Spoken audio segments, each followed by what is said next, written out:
Nous sommes dans un camping familial ouvert en 1956 et situé à 200 mètres de Marineland. Pour la gérante, la fermeture en janvier dernier du plus grand zoo marin d'Europe a eu un impact très important sur son chiffre d'affaires. On travaille essentiellement avec les visiteurs du parc, donc notamment en début de saison. Donc avril et mai, là nous cette année c'était catastrophique avec un manque à gagner, je dirais de 60-70% sur les réservations de mobil-home. Ça fait mal. Ça fait plus que mal. Même conséquence pour ce restaurant italien situé à plusieurs centaines de mètres du parc.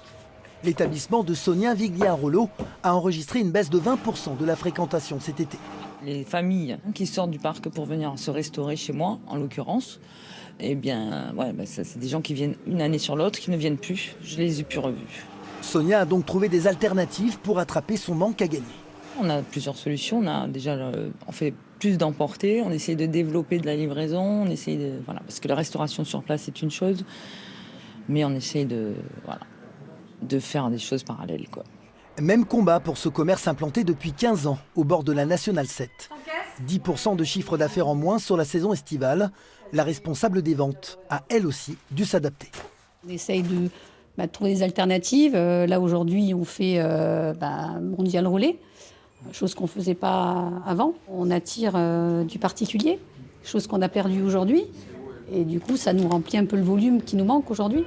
Reste à savoir comment la ville d'Antibes va redonner vie à ce quartier de la Brague qui, selon le plan local d'urbanisme, restera une zone d'animation et de loisirs.